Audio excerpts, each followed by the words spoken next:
বাবা এই ঘাসটাকে ধরাতে গিয়ে এরা বাঁশটা নিয়ে দিয়ে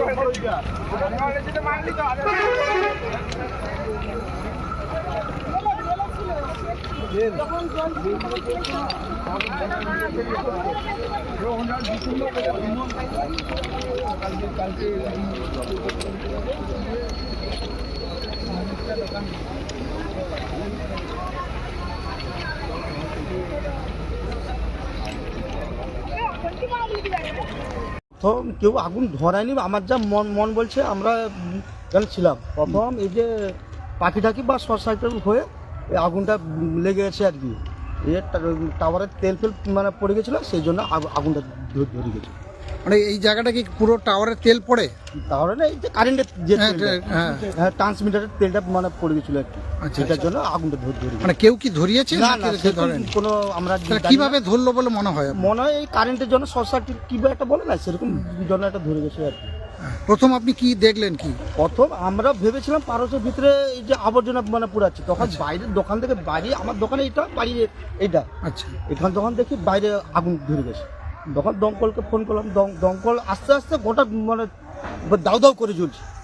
এসে এইটা একটা দোকান ধরেছিল সামান্য, আবার দমকল এসে কন্ট্রোল করে দিয়েছে। যার দোকান ধরেছিল তার নাম কি? তার দোকানদারের দামটা জানি না, মিলন, এমনি তার ছেলেটা। কিসের দোকান আগুন লেগেছিল? পানবিটি দোকান আর কি, আগুনটা লাগেনি, একটা দুটো বাঁশে আগুনটা আচ্ছা আচ্ছা ধরেছিল।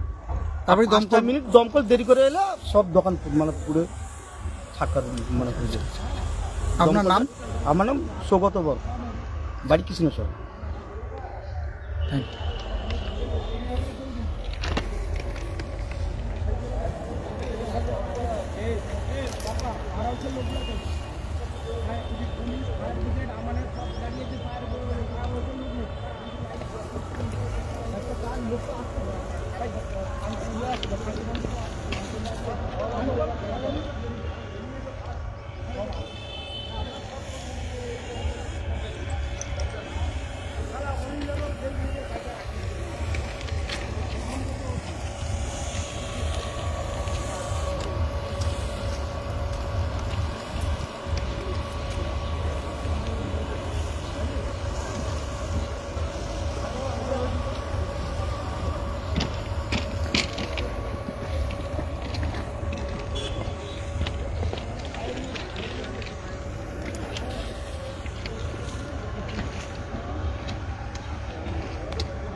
আপনার শুক্রিয়া কি আছে?